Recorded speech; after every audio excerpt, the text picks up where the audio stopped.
Ser podcast.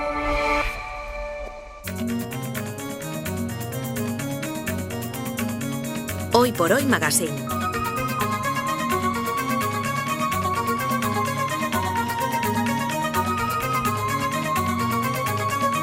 Ser podcast.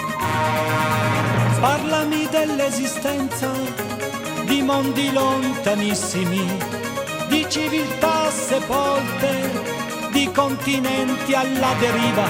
Se reúne el Ministerio de Ciencia y Tecnología, que son nuestros satélites de vigilancia de todo lo que pasa en estos dos mundos tan interconectados casi siempre, con tanta influencia en todo lo que nos pasa. Nuño Domínguez, buenos días. Buenos días. Y Jaime García Cantero, muy buenos días. Muy buenos días. Primero, ¿tenéis entrada para ir a ver a Batman? No tenemos, yo no tengo entrada. ¿Lo intentaste? A mí me gustaría que me regalasen una. Ya, claro, no, bonito. Tienes que pasar por lo que pasa a todo el mundo, por muy ministro que seas. Sí. Vía Crucis. Por la trampa digital, por la trampa digital. En pagarla, porque si la consigues pagar. Claro, no, pero sobre todo lo que dice y la trampa digital. Esta mañana me contaba uno de los miembros del equipo que su hijo estuvo en la cola y después de haber hecho no sé cuánto rato cola, cuando ya estaba como a 7 personas de que le tocara, se dio cuenta que estaba para las entradas VIP. O sea, una cola virtual. Claro, bueno, es que las entradas no se identificaban como VIP. Claro. Yo creo que han abierto el debate sobre un tema del que hablamos poco y deberíamos hablar más, que es los famosos precios dinámicos, ¿no? Los precios que van cambiando.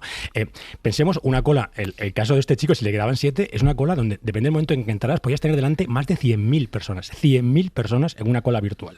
El servidor se caía cada cierto rato, creando esta sensación, ¿no? de que esto se... ¿Perdías el turno si se caía el servidor? Claro, pierdes el turno. No solamente eso, y si intentas cambiar de entrada, o sea, el precio final no te sale hasta que llegas a la última pantalla, ahí te sale un precio que ha partido de 70 y que puede ir cuando llegues a esa pantalla por 260, y si tú quieres cambiar de entrada, decir, no, yo quiero otra entrada, barata, vuelves a la casilla de salida. Es que es una subasta casi. A empezar esa cola, no, claro. Entonces, este tema, los precios dinámicos, yo creo que es un tema que tenemos que revisar de manera seria. Es verdad que el Ministerio de Consumo está en ello, es verdad que la Comisión Europea también.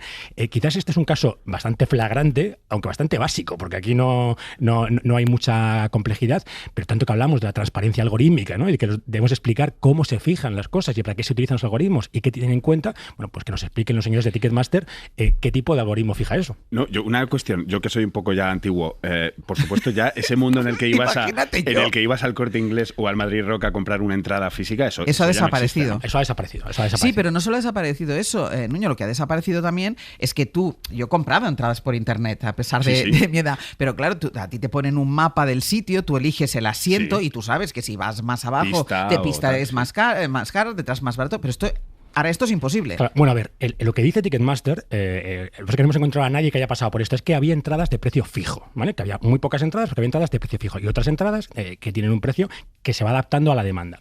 El tema es que vuelvo a insistir, es que hay que explicar cómo se calcula eso, ¿no? En función de cuánta demanda y de qué demanda se fija ese precio, sobre todo en un proceso como este, en el que se anuncian primero 2 conciertos en Madrid y uno en Barcelona, luego va subiendo la cifra de conciertos, es decir, vas ampliando la oferta y esa demanda nadie sabe exactamente cuál era. Entonces, creo que explicar muy bien esto es algo cada vez más necesario. Y ojo que esto está pasando en muchas más cosas que solo en los conciertos. Claro, es lo que te iba a preguntar. Cuando hablamos de precio dinámico, es un precio que va variando en función de la demanda. Y esto puede pasar en billetes de tren, en billetes de avión. Que va variando en función de no sabemos qué. Que este es el problema, ¿no? Yo creo que todos entendemos, porque así históricamente, el caso de los aviones, ¿no? Tú depende de cuando compres un billete de avión, tiene un precio diferente. Y es verdad que tú puedes haber pagado un precio y el que está al lado, uno completamente diferente. Esto empezó en los aviones, llegó rápidamente también al mundo de los hoteles, pero hoy están absolutamente todo. Y quizás el ejemplo más flagrante tiene que ver con los Ubers, los Cabify, los Bolt. Esto de que hemos hablado aquí muchas veces. Claro. Donde el precio nadie sabe en función de qué se calcula. ¿Se calcula en función de la demanda? Sí, pero se ha demostrado que en función de cuánta batería te queda en el móvil, en función de desde qué móvil lo estás haciendo, en función desde qué barrio llamas, en función de muchísimas cosas. El tema es que el algoritmo se ha programado para maximizar el beneficio de estas empresas. Ya, pero a la baja no va nunca, Jaime. Nunca. Te lo digo yo, porque a veces que busco billetes de avión y no puedo irme un fin de semana o puedo irme otro, digo, oye, me voy a esperar al jueves a ver si no va lleno el avión y me regalan casi. Nunca va a la baja. No, pero en teoría, por ejemplo, con los transportes sí que en teoría te protege si hay mucha demanda. Es decir, o algo más de demanda que normalmente, y los precios son más caros si nadie está demandando. Pero claro, esa es la teoría. El tema es que históricamente, ¿no? los aviones eran un eje completamente temporal, ¿no? Tú normalmente, como bien dices tú, si lo comprabas antes era más barato y si lo compras después era más caro. Esto hoy ya no es así. Hoy los precios son, para que lo entendamos, son personalizados. Hoy el precio te lo ponen a ti. Y está pensado para que pagues lo máximo posible. De hecho, en muchas tiendas de internet, si tú entras recurrentemente en esa tienda a ver una cierta cosa, esa cosa va subiendo cada vez que entras. Con los billetes también pasa lo mismo. Para todos los demás. Y no sube para los demás, sube solo para ti. Entonces, esto, que parece ser que no es ilegal, lo que sí que es ilegal es no explicar cómo lo haces, ¿no? Tú tienes que tener una transparencia que diga, yo fijo los precios en función de esto. Tantas vueltas que hemos dado a la famosa ley de inteligencia artificial, y si os acordáis, uno de los temas en los que insiste la ley es que es obligatoria la transparencia algorítmica. Es decir, si yo utilizo un algoritmo para fijar los precios, tengo que explicar cómo funciona ese algoritmo. Aquí nadie explica nada. Ahora hay un estudio interesante por divertido de varias universidades españolas que plantean la hipótesis de utilizar esto, por ejemplo, en la hostelería, ¿no? O sea, que los bares y los restaurantes pudieran fijar precios dinámicos. Y esto pensado como Es decir, si está vacío te cobran la caña a €1,50 y si está lleno te cobran la caña a €5. Como una herramienta para, vamos a decir, regularizar el tráfico en estos sitios, ¿no? Para que no haya tantas horas puntas y que la gente vaya en todas las horas. Entonces, tú si vas a tomarte la caña a las 9 de la mañana... Pero perdona, esto, vuelvo a mi edad, esto está inventado, esto era el happy hour. Sí, la hora feliz. Claro, a la hora feliz, si te vas a la tarde, que era ahora no porque lo del tardeo se ha puesto de moda, pero antes a las tardes que la gente, tú ibas a la tarde a tomarte algo y era el happy hour era más barato. Pero el tema es que ya no solamente es la hora, es personalizado, ¿no? Depende de con quién vayas, de la ropa que lleves, de cuánto te puedes gastar. Entonces, esto, si no somos capaces de, vamos a decir, hacer dinámicos los sueldos y el poder adquisitivo, hacer dinámicos solamente los costes conduce a la ruina. Yo tengo aquí una pregunta, Jaime, porque esto confieso que lo he hecho y no sé si estoy haciendo el panoli. Para comprar billetes de avión, si yo me meto en modo de navegación privada, ¿es posible que la próxima vez que los miren no me suban el precio? En navegación privada, por lo menos en teoría, ¿vale? En navegación privada tú lo que haces es que reseteas toda la información que se tiene sobre ti. El tema, y ahí hay muchas cosas interesantes, es que tú lo que reseteas es básicamente el mundo de las cookies, del que hemos hablado varias veces. Cada vez más las webs tienen en cuenta otras cosas, además de las cookies, ¿no?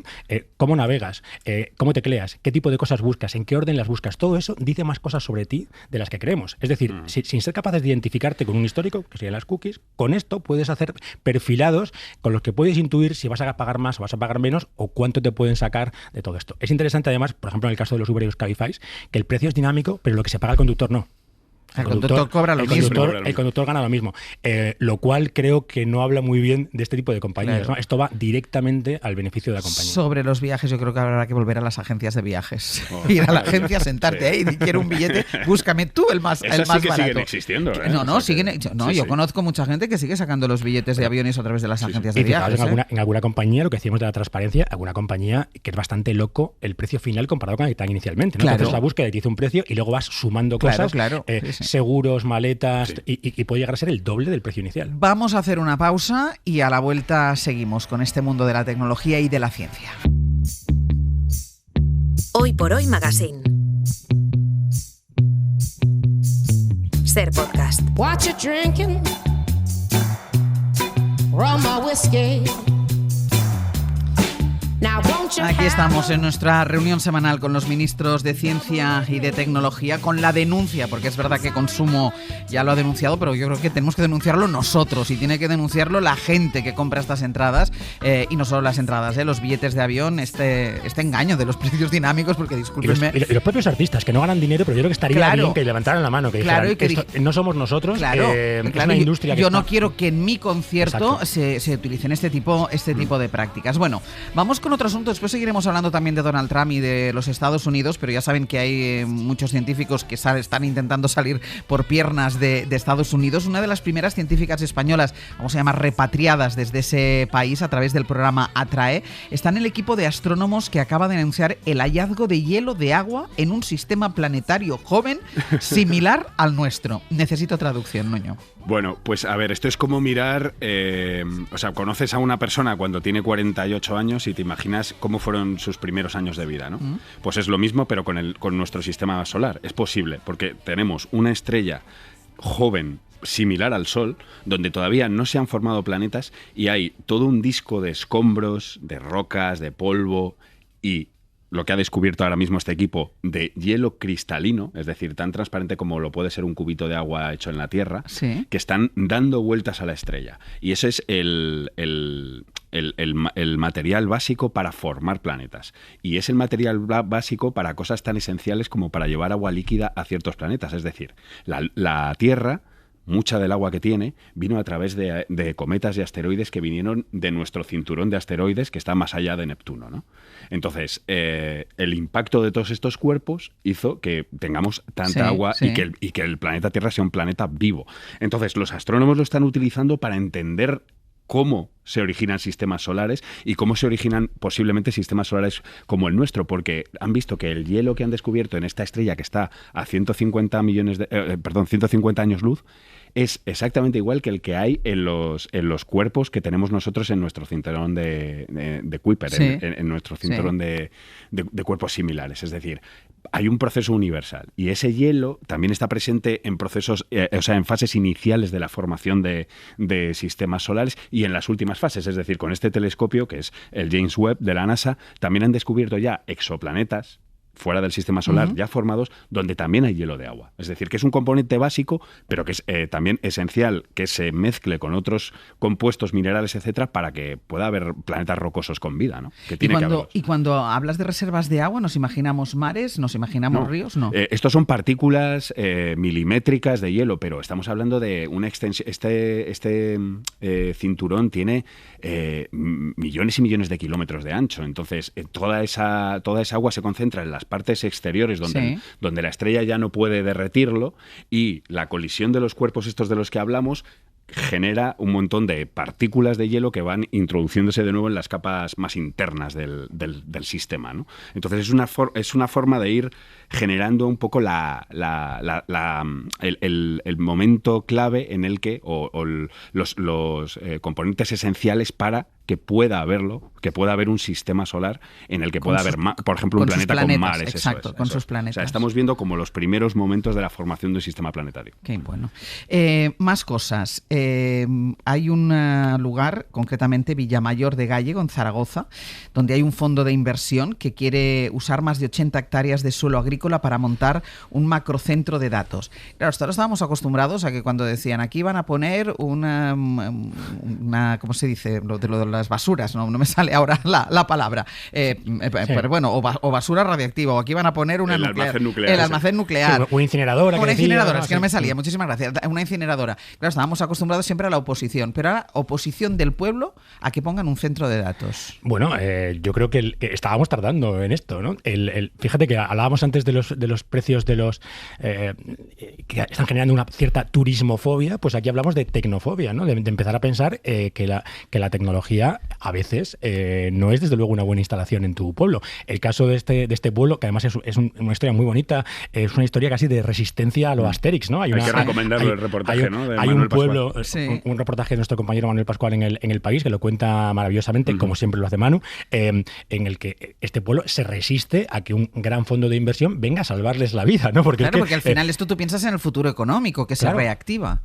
Es que yo creo que es importante entender varias cosas sobre los centros de datos. Los centros de datos que decimos, ¿no? Crean empleo cuando se construyen, porque son grandes infraestructuras. Luego en la operación de ese centro de datos trabaja muy poca gente, es decir, no crea tanto empleo. Y que igual vienen de Zaragoza. Claro, iba a decir, es que incluso no tienen, porque incluso físicamente a lo mejor no trabajan ni allí. Zaragoza, este pueblo además, que también está contado ahí, ¿no? Tiene una tasa de empleo del 95%, no tiene desempleo, es un pueblo que vive bien como vive y que no quiere tener un gran centro de datos con un consumo eléctrico brutal y un consumo de agua fuera de todo cálculo.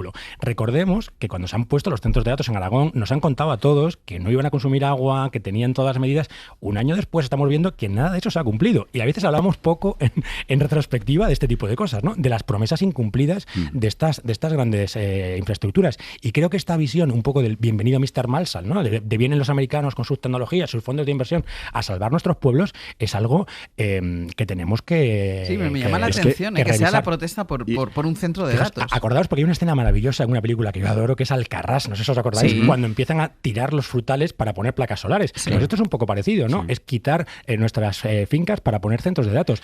ojo, porque la tecnología no siempre cambia nuestra vida mejor, y me parece estupendo que en este pueblo se estén amotinando. Sí, contra, es que además no les habían avisado, habían claro. tomado las primeras decisiones la Junta y no... Y este tipo de decisiones, ¿no? Que ni siquiera es una tecnológica, es un fondo de inversión que contrata una constructora, ¿no? Para especular con el suelo, para construir sobre ello y para hacer un uso de una energía que de momento tienes, pero no sabes cuánto tiempo tendrás, y de un agua que en Aragón sabemos que es un problema y que lo va a seguir siendo. Claro, y yo, Nuño, buscaba el paralelismo con las protestas, y es verdad que ahora se ha vuelto a reactivar el debate sobre las nucleares a partir del apagón del 28 de abril, claro, el paralelismo con las protestas contra las nucleares. Contra las nucleares, pero esto es curioso porque los pueblos que están cerca de nucleares están a favor de ampliar la vida de las nucleares. Porque ahí ellos sí que les da... Crea mucho más empleo. Crea mucho más empleo y llevan teniendo empleo desde hace décadas. Pero bueno, es parecido, por ejemplo, a lo de las minas. Queremos minas de materiales que raros, tenemos en España, materiales raros, tal. Pues eso son minas a cielo abierto que generan contaminación y que en muchas ocasiones tampoco dejan dinero en el pueblo. Entonces, bueno. Sí. Pues primera protesta por la instalación de un centro de datos en un pueblo de Aragón. Un nuevo avance contra el cáncer, y casi no hay semana en la que no contemos uno. Se llama terapia inmunoablativa. Ha tenido un éxito sobresaliente en la eliminación de tumores sólidos en un conjunto de pacientes que compartían una determinada mutación genética. Hay quien habla incluso, Nuño, de un cambio de paradigma. Sí, esto es la ultraprecisión de los tratamientos de inmunoterapia. Hemos hablado de aquí muchas veces, ¿no? De enseñar al sistema inmune a combatir de una forma muy efectiva los tumores. Esto funcionaba muy bien en tumores sanguíneos, pero no tanto en tumores sólidos. Ahora funciona muy bien en tumores sólidos en varios órganos, si el paciente tiene una determinada mutación. Y ahí está el kit de la cuestión. Hay entre un 5 y un 10% de pacientes con estos tumores, que son esófago, estómago, colon, hígado, vejiga, útero, próstata, que tienen esa mutación. Y en esos casos, a ver, es un ensayo todavía pequeño, han participado unos 100 pacientes, pero ha habido entre esos 100 pacientes 80, unos cuantos más de 80 que han tenido remisiones completas, es decir, el tumor ha desaparecido porque tenían esa mutación. Entonces aquí ya estamos afinando muchísimo. Claro, o sea, siempre hemos hablado del tratamiento personalizado, esto ya es personalizado. Claro, y está muy bien porque lo hemos contado aquí muchas veces, la inmunoterapia funciona en 1 de cada 3 pacientes. Hay muchos pacientes que no les funciona. Entonces ahora estamos viendo bien por qué a algunos pacientes les funciona muy bien y por qué a otros no les funciona tan bien, y sobre todo expandiendo la inmunoterapia a los tumores sólidos, que son la gran frontera, ¿no?, de esto. No, iba a decir, es un tratamiento, es un medicamento. Claro, dices inmunoablativo. Así lo llaman porque no hay cirugía, no hay quimio, no hay radiación. Directamente la aplicación de este fármaco, que es un anticuerpo, consigue la desaparición del tumor. Lo que pasa es que ahora hay que hacerle seguimiento a esos pacientes durante por lo menos 5 años para decir, oye, te hemos curado el cáncer. Pero de momento son resultados muy prometedores. ¿Y cuánto cuesta? Bueno, son caros. Vale el tratamiento son unos 50.000 euros, 65.000 euros saldría por 65.000 euros. Pero bueno, tienes que ver también los años de vida que salvas, porque hay pacientes en este ensayo que tenían 28 años, 30 años con un tumor de colon, por ejemplo. Entonces, bueno, ¿merece la pena pagar ese dinero? Bueno. Y una noticia de medicina, inteligencia artificial. Se ha creado un sistema de inteligencia artificial capaz de diseñar fragmentos de ADN. ¿Eso para qué sirve? Bueno, diseña fragmentos de ADN que después se generan en el laboratorio y los introduces en una célula y la célula hace lo que quiere lo que tú querías que haga. O sea, es bastante alucinante porque es la IA diseñando secuencias genéticas que no existían antes en la naturaleza y que son capaces de controlar el comportamiento de las células, a nivel de transformarse, por ejemplo, una célula madre de la sangre, en vez de glóbulo rojo, quiero que me hagas una célula del sistema inmune. Estos son todavía pasos muy preliminares, pero es muy interesante poder recurrir a la IA para que te ayude a diseñar secuencias genéticas que te pueden ayudar a controlar células tanto sanas como enfermas. Claro, te iba a preguntar, ¿te serviría para el cáncer? Eso es lo que dicen los investigadores. Por ahora ellos se están centrando en las células madre de la sangre, pero, dice, en un futuro podríamos incluso detectar esas células que todavía no son cancerígenas, pero han acumulado ya unas cuantas mutaciones y tienen mucha probabilidad de dar lugar a un tumor. Pues podríamos utilizar estas secuencias para destruirlas, ¿no?, selectivamente. Algo que hemos contado esta mañana, que nos contaban nuestros compañeros de Sociedad, que las inteligencias artificiales se hablan entre ellas. Esto colaboran y generan convenciones sociales sin participación humana. me parece ya un poco peligroso. Bueno, o sea, a mí una inteligencia artificial sola ya me da miedo.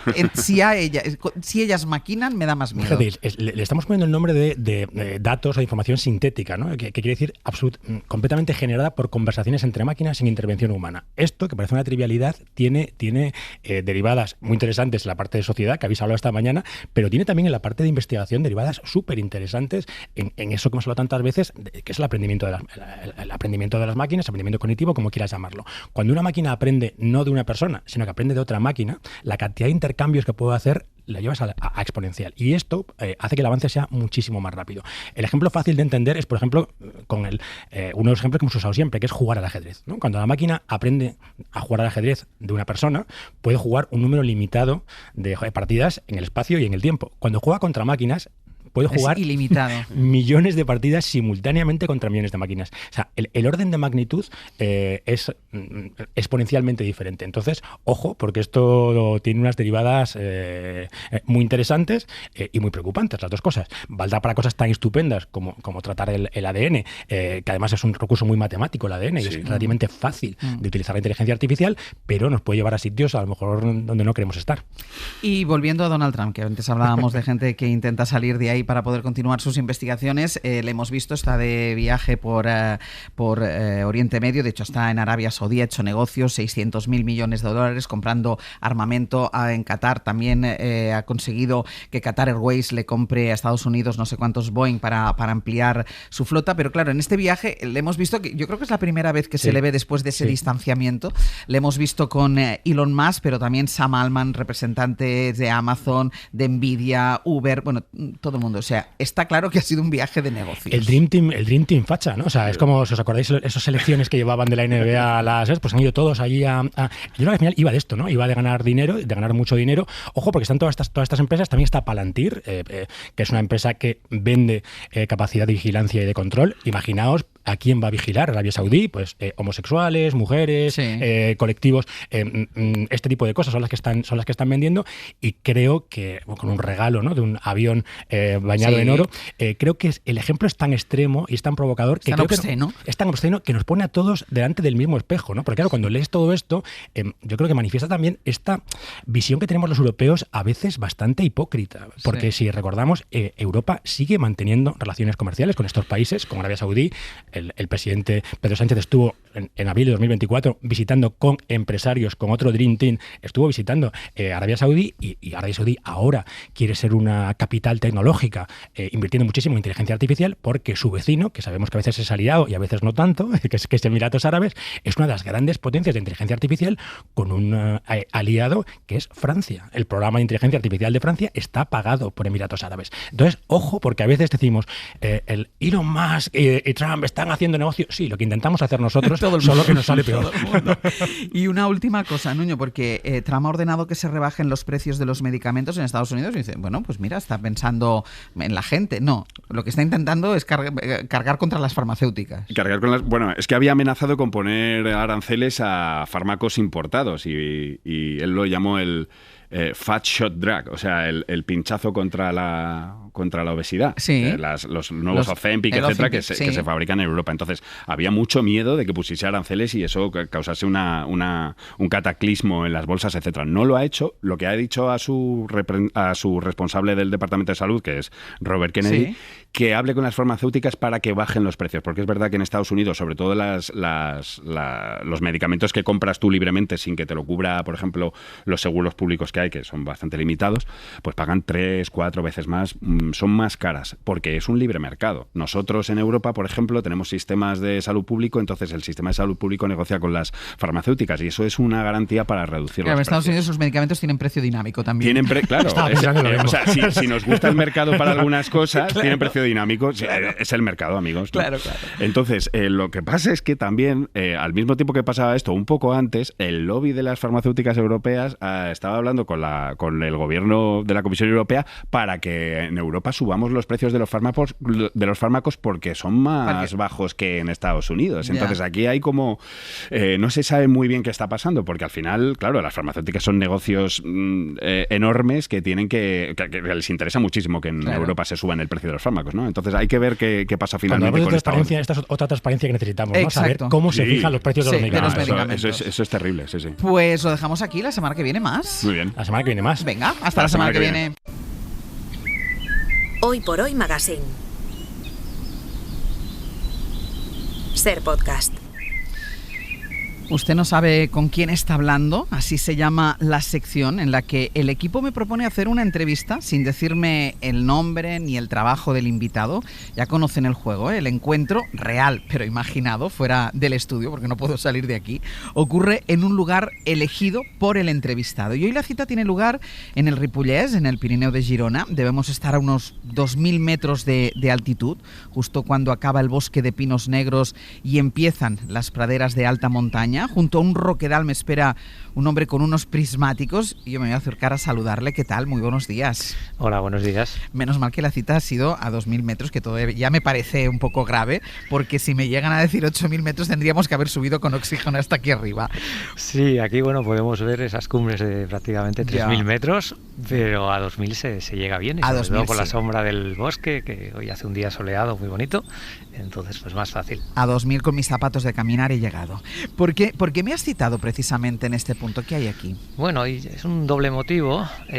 Primero es que está muy cerca de casa y puedo llegar caminando, un paseo que, bueno, sí que es hacia arriba, pero es muy agradable. Y el otro es que el trabajo que estoy haciendo actualmente, pues aquí está el objetivo principal.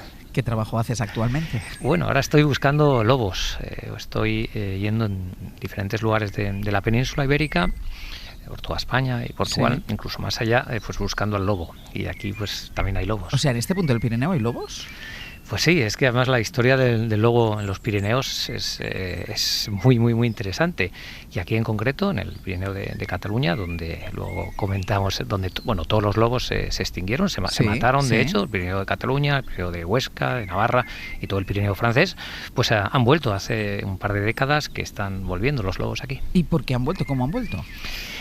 Curioso es que cuando hubo las primeras evidencias de que un lobo estaba en el Pirineo, pues el Departamento de Medio Ambiente pues fue a ver si era verdad, y vieron que había unos rastros, se tomaron muestras de pelo, y cuando se analizó ese ADN, pues Sí. se pensaba que esos lobos pues habrían venido pues de La Rioja, de Navarra, de Aragón, donde los lobos ibéricos pues tienen un poco el límite Sí. hacia el este de la península, pero se descubrió que no, que esos lobos habían venido desde Italia, eran de la población italiana que después de recorrer los Apeninos habían cruzado los Alpes marítimos en Francia, Sí. y habían cruzado todo el sur de Francia y llegaron a Pirineos, y desde pues estas últimas 2 décadas ha habido un constante flujo de lobos de origen italiano, algunos que sí que han llegado a criar en Francia, sur de Francia, y que están entrando ya no solo al Pirineo de Cataluña, sino también al Pirineo aragonés. Y es fácil Navarro. encontrarlos, lo digo porque uno se imagina No. paseando. Claro, es que uno se imagina paseando por la montaña, o sea, donde llegamos la gente que camina lo normal por la montaña. ¿Puedes encontrarte un lobo? No, a ver, un lobo es complicado. Aquí es todavía más, porque claro, aquí hay muy pocos lobos. De hecho, no han llegado a criar, y son ejemplares que puede haber una docena, entre 12 y 20 lobos en toda la cordillera de los Pirineos. Aquí es muy, muy complicado. En otros lugares de la península de España, pues por ejemplo la cordillera cantábrica, Sí. o sea, hay una densidad mayor. Aún así sigue siendo pues muy, muy, muy difícil, y por eso, pues bueno, ahora llevo 5 años con el nuevo proyecto sobre los lobos, y hace 15 años hice otro libro sobre el lobo, y bueno, pues a lo mejor pues una de cada 15 o 20 veces que salgo a intentarlo, Lo pues encuentras. logro encontrarlo y ¿Por qué fotografiarlo. sabes tanto de lobos? ¿Por qué? Bueno, soy fotógrafo, también periodista y Sí. realizador de documentales, especializado en naturaleza, y el lobo quizás sea la especie a la que he dedicado pues más trabajos y más tiempo. O sea, tú te dedicas sobre todo a fotografiar, en este caso, lobos. Ahora te preguntaré por otros proyectos, pero en este Sí. caso tú estás buscando lobos. En estos últimos 5 años he trabajado en un libro que acabo de Sí. publicar sobre el lobo, y algunos reportajes en prensa, y ahora mismo pues estoy trabajando lo que será un largometraje documental de cara al año que viene, o sea, una película documental sobre el lobo, en el que ya serán pues casi 6 años trabajando con ello. No te he preguntado por tu nombre, ¿cómo te llamas? Me llamo Andoni Canela. Andoni Canela. Andoni, ¿qué tal? Encantado. Es muy difícil fotografiar un lobo. Bueno, primero encontrarlo, que entiendo que son muchas Exactamente. jornadas en blanco para el momento. La clave es encontrarlo, y encontrarlo pues necesitas la experiencia, el saber identificar por dónde se mueven los lobos, seguir sus rastros, y una vez que ya sabes, pues también tienes que, en la zona concreta donde estés, porque esa es otra, o sea, los lobos viven en muchísimos sitios, pero su comportamiento difiere dependiendo de sus presas y del hábitat. Entonces, cuando tienes toda esa información, que sabes por dónde se mueven y los horarios, hay zonas donde son solamente nocturnos y todavía lo complica más. Cuando sabes eso, y ahí la clave es la constancia, esperar y también pues un poco de suerte, porque digo, hay veces que estás 10 días seguidos y es el día 11 el que tienes muchísima suerte. Si no has tenido la paciencia para esperar, pues pero pues tú detectas la zona y claro, porque tú me dices, por ejemplo, los lobos que hablábamos del Pirineo de Girona son lobos que han venido de Italia. Claro, entiendo que son animales que están en continuo movimiento, pero si tú detectas una zona por la que están, más o menos sabes que durante un tiempo determinado se van a mover por ahí. Sí, aquí en concreto, donde estoy ahora, es uno de los puntos de entrada, está cerca de la frontera con Francia, es uno de los puntos de entrada, pero también es un punto donde durante estos años hay varios lobos que se han establecido aquí, o sea, se han quedado aquí, pues uno de los que tengo fotografiados y filmados, una pareja de lobos que estaban aquí, pues por ejemplo, tienen la curiosidad que se movían en torno a estas alturas muy altas, en torno a los 2.000 metros, y tenían una presa que aquí es abundante, que es el rebeco elisard en catalán, o el sarrio pirenaico, y bueno, pues se quedan aquí y sí, realmente están en esta zona. Lo que pasa que pueden recorrer durante sus tiempo de campeo, pues 10, 15 o 20 kilómetros al día. Entonces estás aquí y yo sé que los lobos están pasando por aquí, pero claro, a qué hora pasan y por qué valla y por qué collado es lo que es muy difícil. Entonces tienes que tener un punto de vista muy alto y estar pues observando como estoy con prismáticos, a veces con telescopio, e intuir por dónde pueden pasar. Es decir, en una jornada de trabajo tuya tú no te vas moviendo, es decir, te has detectado la zona y a partir de esa zona te sitúas en un punto donde entiendo que tienes kilómetros a tu alrededor para poder verlo.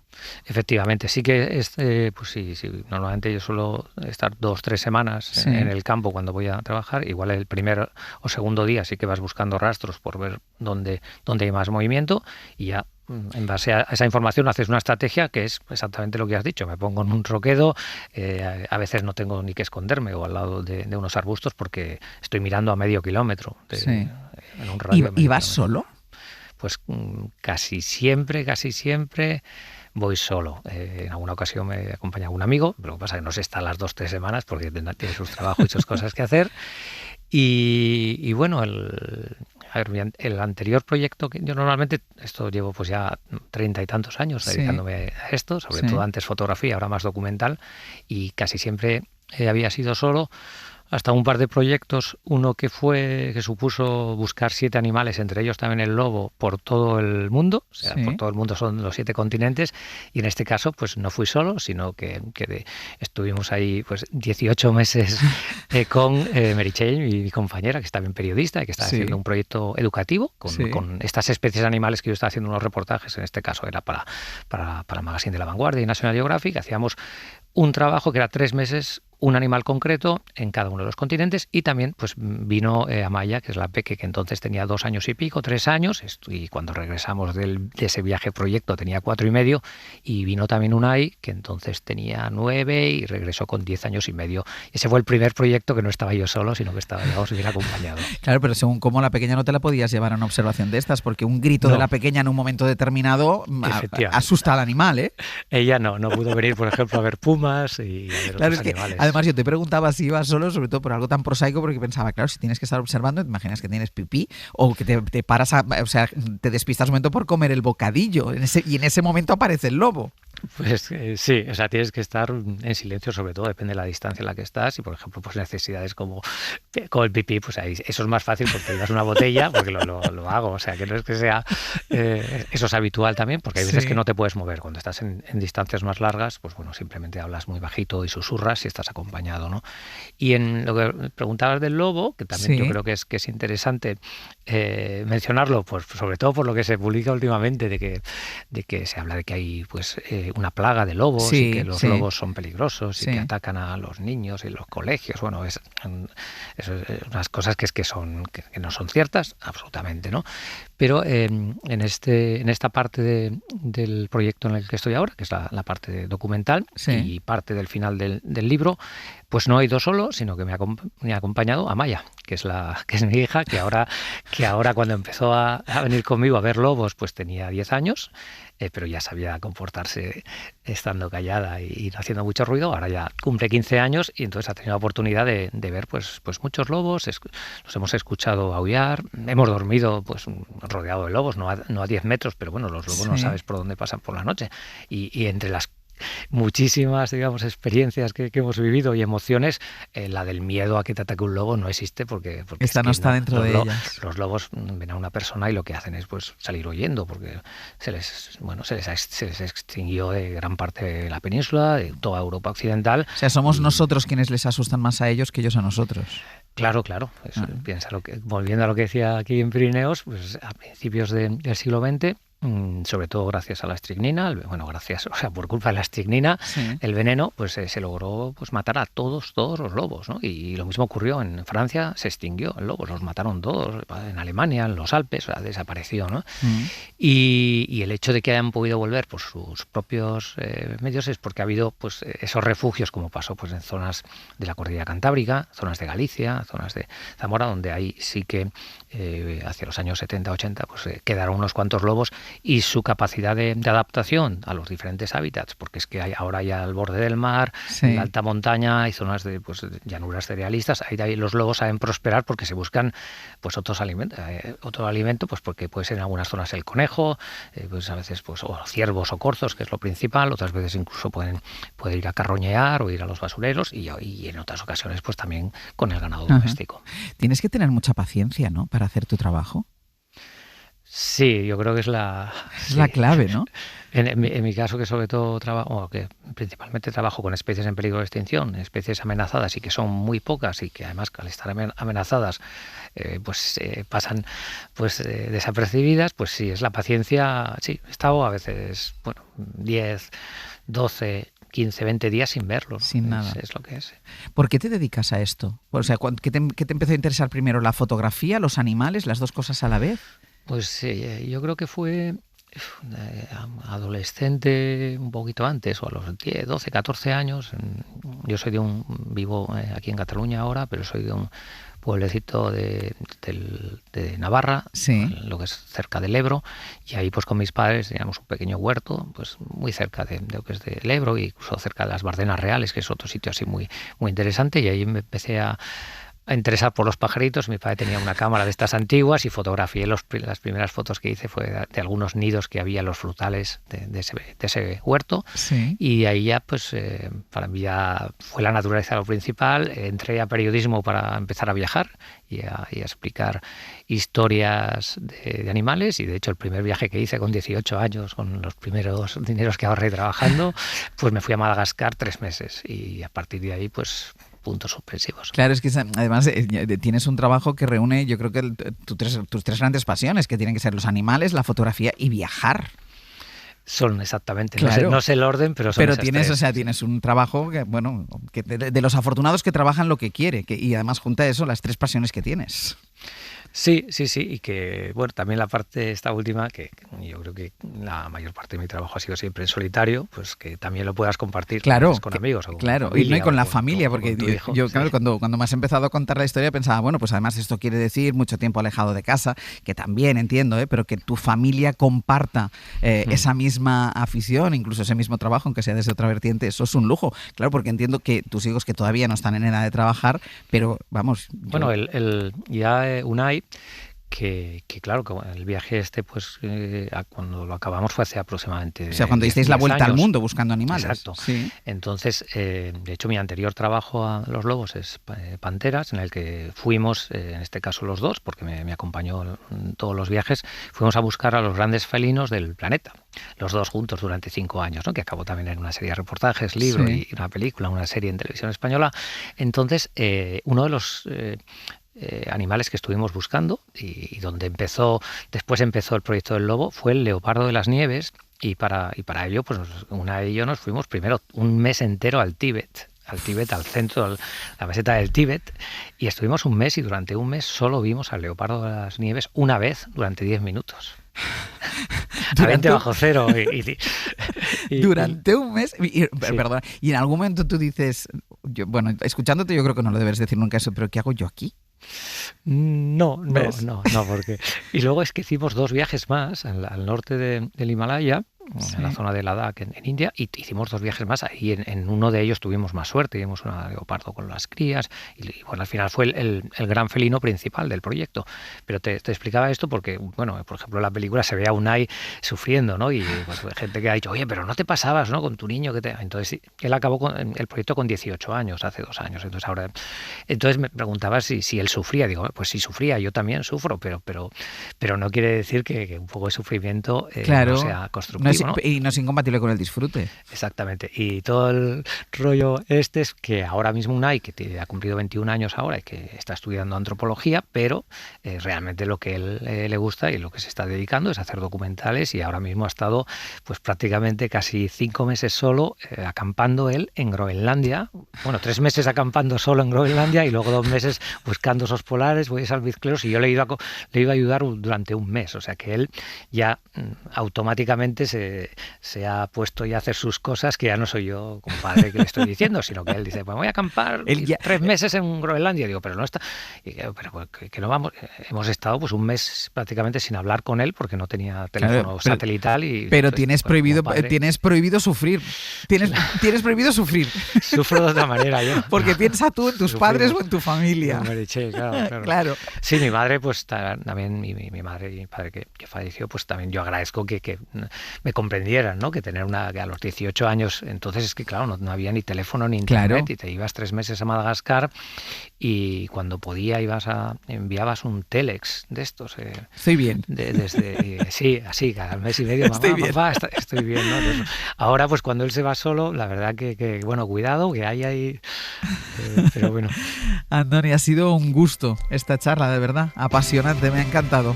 Un beso muy grande y muchísima suerte. Encantado también, un abrazo. Un beso, chao.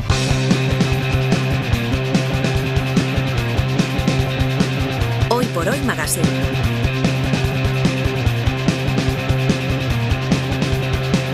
Ser podcast. ¿Qué significa la palabra tú?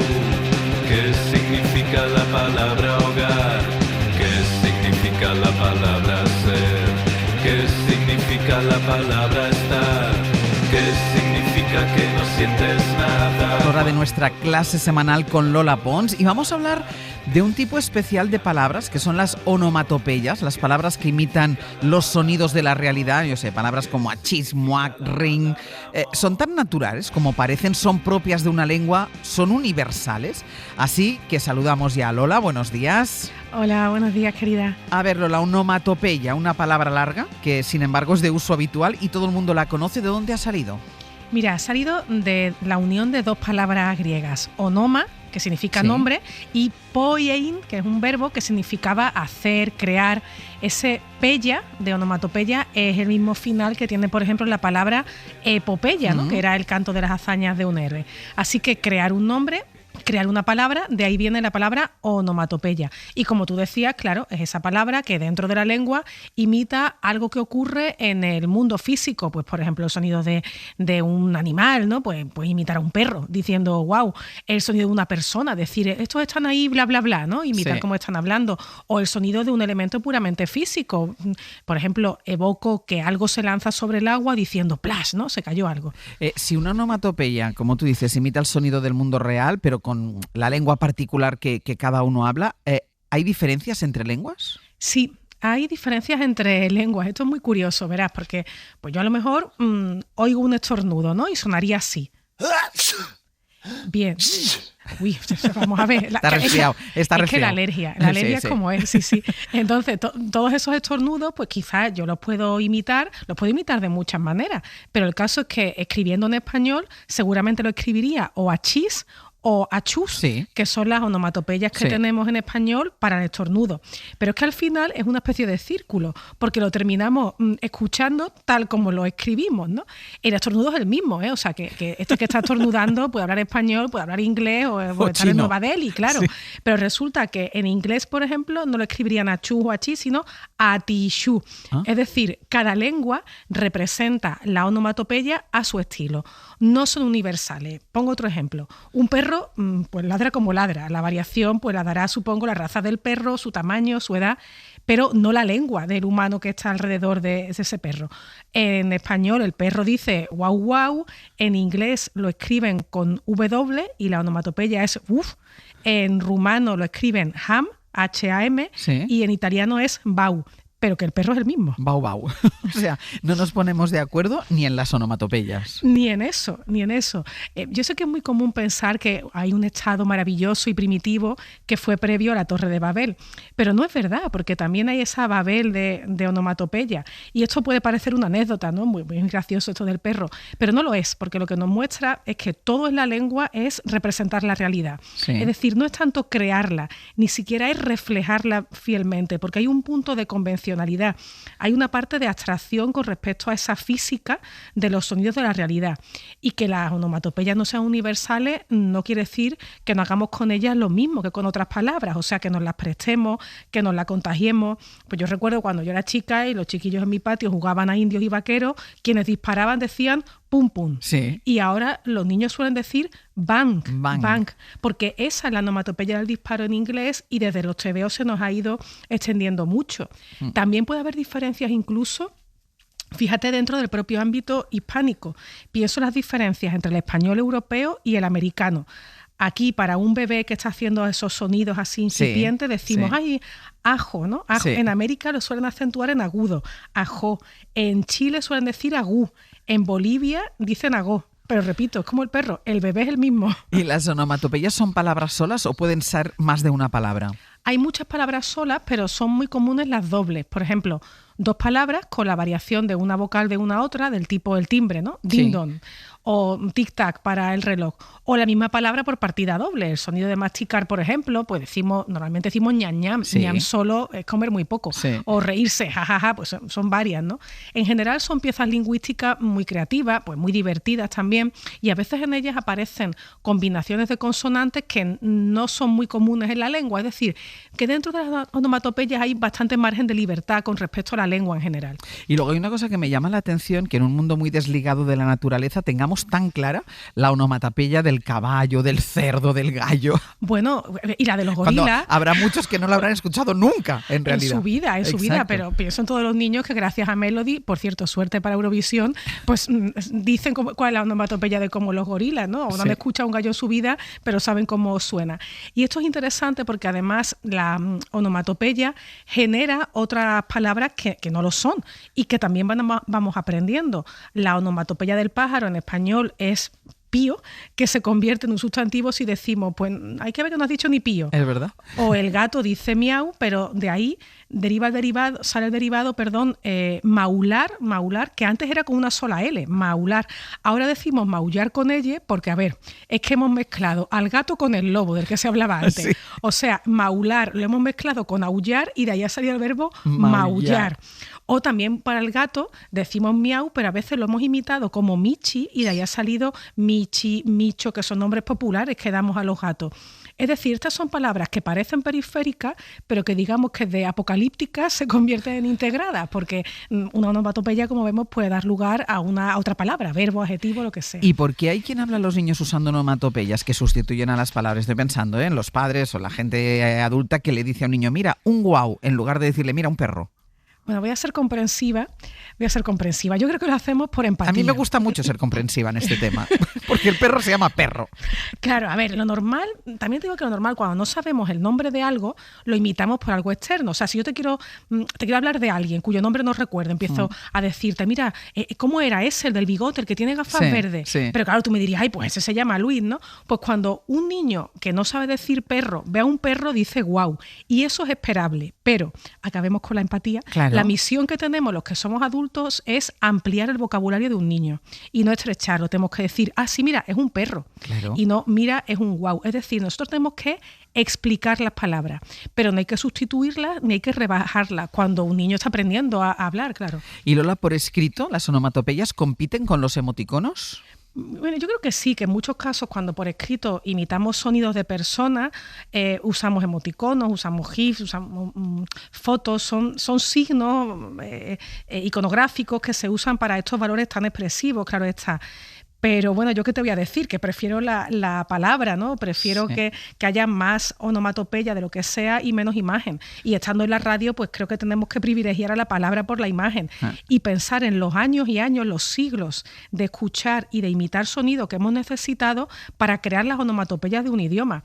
Así que vivan los estallidos con boom, las ovejas que dicen B, las trompetas que tararí, los besos que muá y mucho bla bla bla, porque fíjate, Ángels, que todavía no se ha creado una onomatopeya que designe la absoluta, la tremenda, la absurda soledad del que está solito mirando el móvil rodeado de gente. Eso no tiene onomatopeya todavía. Hoy por Hoy Magazine. Ser podcast. Aquí está el resto de las hojas que ha rellenado el público. Un desperdicio de celuloide incoherente y estúpido. Escuchad esto. ¿Recomendaría esta película a un amigo solo si mi amigo fuera Hitler? Todas son horribles. Paren, por favor. ¿Cómo mejoraría esta película? Quemándola. Sí, claro. ¿Cuál según usted? Pero es el Salvador? público, no son los críticos. Y las críticas serán buenas y el público irá a verla, así que... Sí, claro. ¿A que no sabes? ¿Saber qué? ¿Qué? La película, tu película. Los franceses han visto tu película en París y dicen que es la mejor película americana en 50 años. ¿Bromeas? No, te están aclamando como un gran artista, un gran genio. Y ya sabes que Francia marca la pauta de toda Europa. Es increíble. Me encanta. Porque aquí soy una patata, pero allí... Un genio. Gracias a Dios existen los franceses. Hoy por Hoy Magazine. Ser podcast. Sirva este fragmento de un final Made in Hollywood como guiño al Festival de Cannes, que intenta, como dice Woody Allen, marcar la pauta, aunque en la vida y el cine no siempre es fácil tener un guión. Javier Ocaña, buenos días. Muy buenos días. Hoy desde Radio Ceuta. Aquí estoy, en Ceuta, dando clases en la universidad. Ceuta, que es una maravilla. Pues es una ciudad muy bonita que ha cambiado mucho, sí. Pues fenomenal. Muy apetecible. Venga, además de estar pendientes del Festival de Cannes con la ayuda de Pepa Blanes, hemos hablado con ella a primera hora de esta mañana. Hoy queríamos prestar atención, Javier, a un fenómeno en la cartelera. Yo no sé si es un error de guión, pero aquí me pone que en mayo se estrenan, es que yo creo que casi tantos días como tiene el mes. Bueno, a lo mejor porque el domingo no hay estrenos. 22 películas españolas. No es un error de guión. Más de 5 cada semana. 22 películas en el mes de mayo. Entre la semana pasada y este viernes de mañana se habrán estrenado 14. Y es una faena. Es una faena para, creo que las propias películas, sobre todo porque el nivel medio es bastante bueno.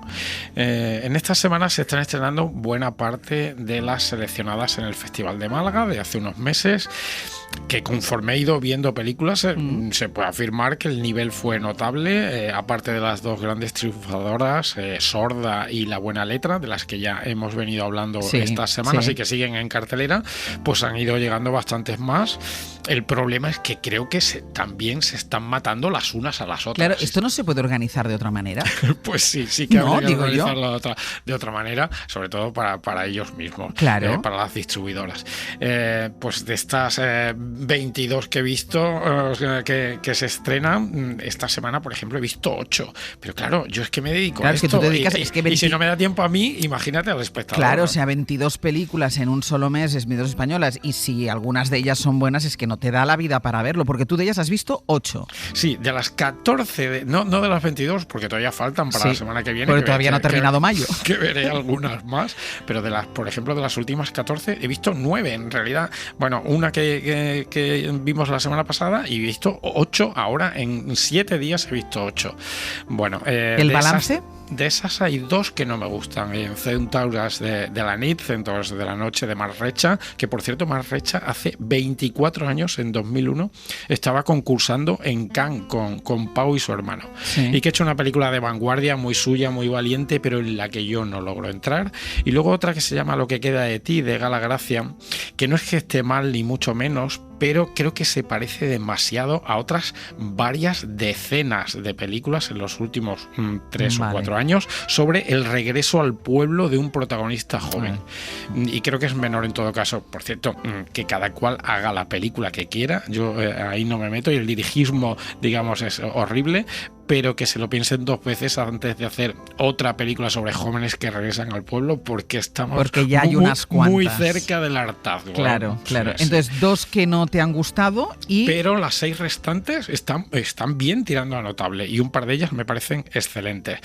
A ver, hablando claro, yo me gasto el dinero y el tiempo en ir al cine a ver estas 6 y todas merecen la pena. En orden de calidad, digamos, Una quinta portuguesa, El cielo de los animales y Tras el verano me gustan. ¿Sí? Y El cuento del lobo no está mal. Hablaremos de estas 6. Venga, pues vamos a empezar, si te parece. Vamos a empezar de las 6 películas españolas entre las 22 que se estrenan. La que más te ha gustado y que ya está en cines, además, ya la pueden ir a ver, es Una quinta portuguesa. Hola, soy yo. Nada, que cuando me he levantado no estabas y estoy un poco preocupado. Nos consta que su mujer ha salido de España. ¿Y qué pasa ahora? Todo indica que se ha marchado por voluntad propia. No voy a buscar a alguien que no quiere que la encuentre. Este es un lugar tranquilo, de otra época, para olvidarse del mundo. Amália, aquí un nuevo jardinero. Era demasiado pronto para trasplantarlo. El verdadero Manuel no habría cometido ese error. Una quinta portuguesa, ¿para ti es la sorpresa? Para mí es la sorpresa, porque no sabía demasiado de esta película y fue un sorpresón cuando la vi el otro día, en cines desde el pasado viernes, y además a esta sí que le está yendo muy bien en taquilla, gracias ojalá que también a las críticas y sobre todo al boca a boca. Avelina Prat se llama la directora, es su segundo largo, el primero se llama Basil y me gustó, pero creo que hay un gran salto. Una quinta portuguesa es una historia sobre la reinvención de nosotros mismos y sobre la búsqueda de un lugar en el mundo. El protagonista es muy curioso porque se hace pasar por otro después de haber vivido el abandono de su mujer, y siendo profesor universitario se convierte en jardinero, cuando no lo es, además, en la finca portuguesa del título. Y luego los 4 protagonistas de la película, este hombre y 3 mujeres, están mintiendo a los demás en cierto sentido, aunque no a ellos mismos, porque lo hacen además para ser mejores personas, y eso es muy importante. Es una película muy humanista, una película misteriosa, inquietante, muy poética, muy literaria, sin dejar de ser buen cine, a pesar de que no se basa en una novela. El guión es también de Avelina Prat, que es una mujer ya madura, no tan joven, digamos, que además tiene una vida curiosa porque dejó la arquitectura por el cine y había sido script durante muchos años antes de ponerse a dirigir. ¿Y los protagonistas quiénes son? Pues es Manolo Solo, el protagonista, que está magnífico, que interpreta a este hombre triste al que ha abandonado a su mujer, y un día, tras un golpe del azar, pues él decide hacerse pasar por el jardinero de la finca del personaje de María de Medeiros, que la oíamos en el corte, la actriz portuguesa, a la que recordarán los oyentes por Pulp Fiction de Quentin Tarantino, entre otras, que es un personaje muy bonito además porque le sirve a la directora para hacer una reflexión muy interesante acerca del colonialismo portugués.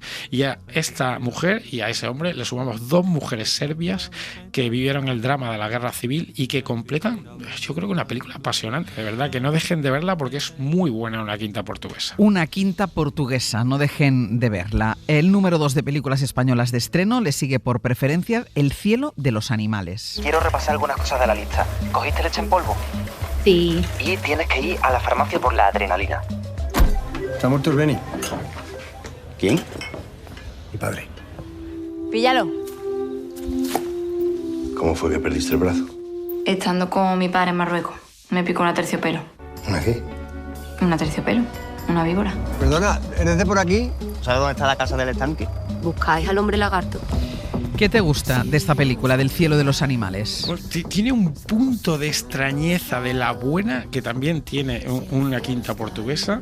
Está basado en unos cuentos de un escritor americano joven que se llama David J. Poissant. Relatos que, partiendo de la cotidianidad, llegan a lugares muy fascinantes con esa extrañeza. La película además dura 1 hora y 20 minutos. Es muy cortita, son 4 historias. La primera y la cuarta son los mismos personajes. personajes y cuenta esa historia en dos tiempos muy distintos. Un hombre y una chica joven, que era la del corte, que se conocen en una piscina de una urbanización durante una noche solitaria, y luego las otras dos historias son independientes. ¿Qué comparten las cuatro historias? Son historias sobre la pérdida, son historias sobre difuntos pasados y futuros.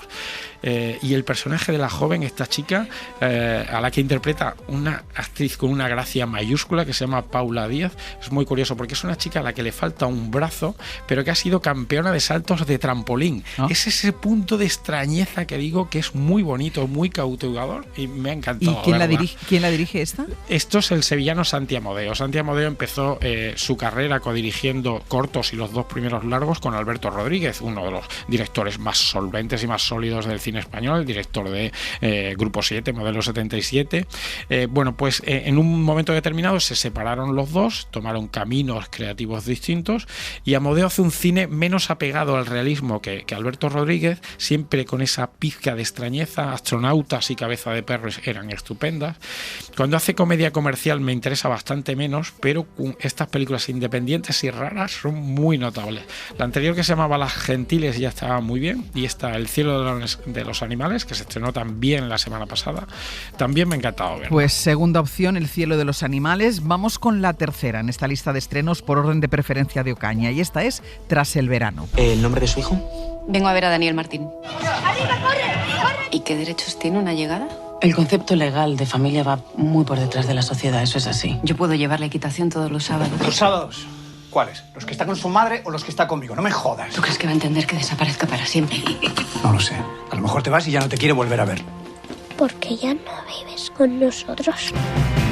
Tras el verano, de Yolanda Centeno, es un cortometraje que ha crecido a película. Eso es una operación habitual en algunos cortometrajistas, lo hemos venido viendo. Sí.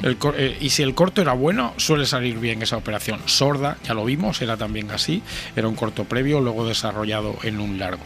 El corto de Tras el verano se llamaba Imposible decirte adiós, que también dice mucho, y tiene un tema que me interesa de verdad muchísimo, que es algo que está en la sociedad española desde hace bastante tiempo, o un tiempo, y que está muy bien que se retrate. El concepto de la antes llamada madrastra, es decir, esa mujer que empieza a tener una relación sentimental y una convivencia con un hombre con hijos, en este caso es un hijo pequeño, y cómo es esa relación con el resto de la familia, incluida la exmujer, la complicidad, pero sobre todo con el hijo, la complicidad, el amor, el apoyo, cómo afecta todo eso a la pareja en sí, y sobre todo, ¿qué pasa si esa pareja segunda se acaba rompiendo? ¿Qué pasa con los lazos afectivos que se han ido creando entre el pequeño y esa nueva madre? Y la pareja de su padre. Claro, que no es biológica, pero que ha funcionado durante un tiempo como educadora, que quiere muchísimo al niño, que el niño la quiere muchísimo a ella,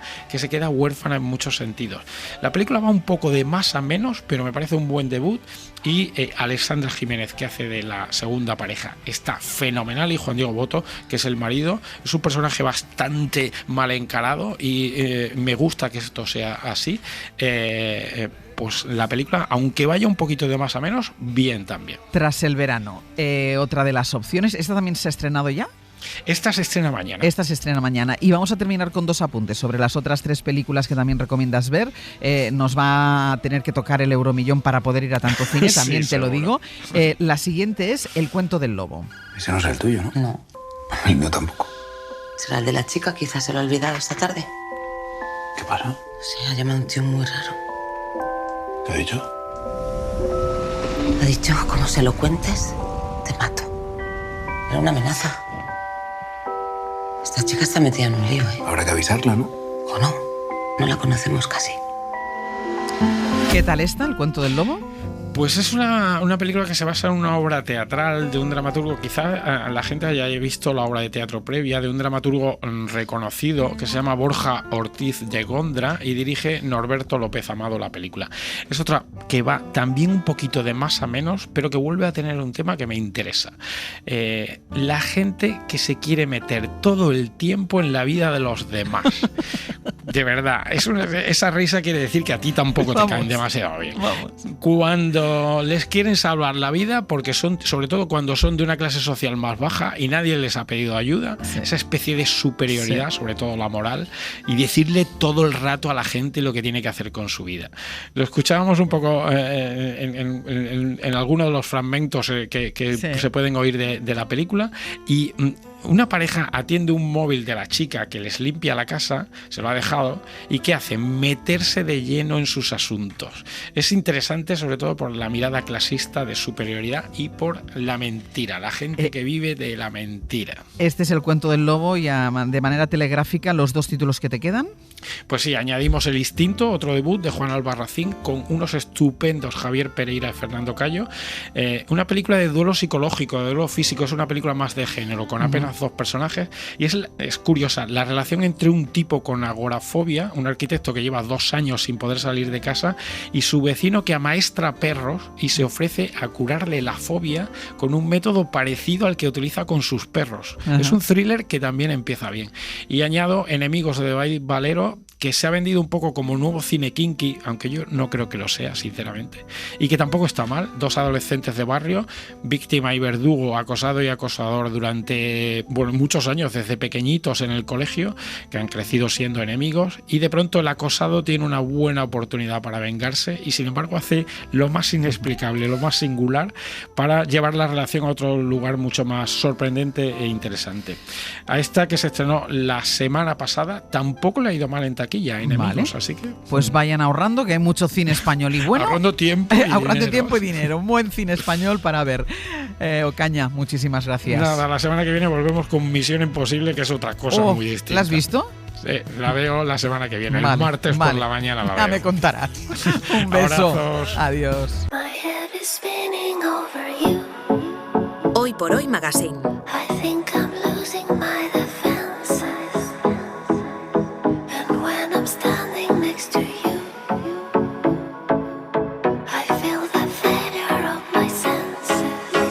Ser Podcast.